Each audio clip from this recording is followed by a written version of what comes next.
I used to love autumn. Crisp air, cinnamon in my coffee, leaves crunching under my boots. But that changed 2 years after I left Adam. We broke up quietly. No screaming, no slamming doors, just silence, like the breath before a scream. I moved to a new city, changed my number, blocked him on everything. It wasn't abuse, not really. He never hit me. But he had a way of making me feel small, like I owed him my happiness, like my thoughts weren't mine if they didn't match his. By year 2, I thought I was safe. It started with the notes, slipped under my apartment door, always typed. No return address, just short messages. You still wear that green coat. Your new favorite cafe has terrible lattes. You always walk home instead of taking the train. I didn't tell anyone. I convinced myself it was coincidence. A neighbor with a twisted sense of humor. A stranger who happened to notice me.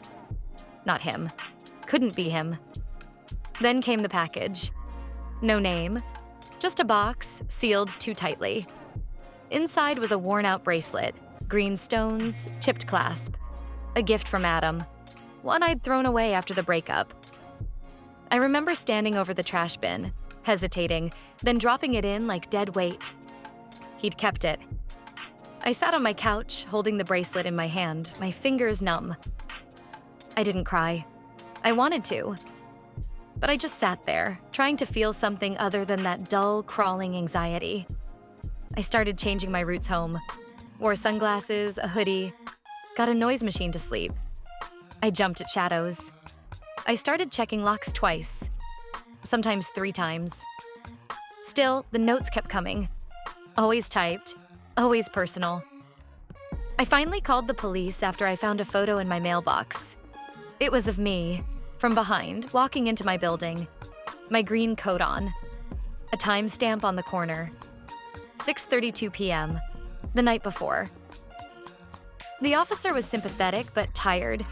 He asked if I had proof he was the one doing this. I didn't. No fingerprints, no camera footage, just a feeling, just dread. A week later, I saw him. He was across the street standing by the florist.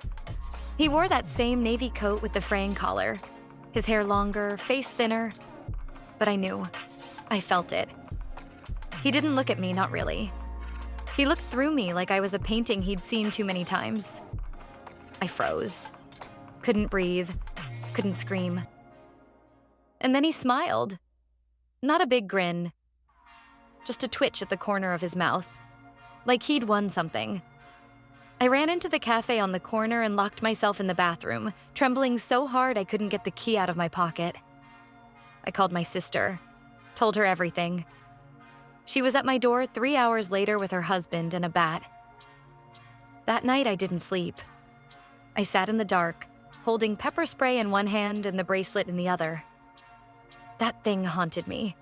Not because he gave it to me, but because I'd let him convince me I deserved it. I'd worn it like a prize. Like proof I was loved. The next day, I got a restraining order.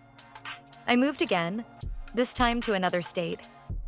Changed my job, deleted my social media, even changed my name on my lease. It's been 6 months since the last note. I still jump at shadows.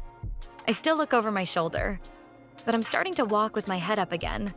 Slowly, carefully. I still wear the green coat sometimes. But now I carry a knife in the pocket. Just in case he ever thinks I'm still the girl he knew. I'm not. I survived him. And I won't be hunted again.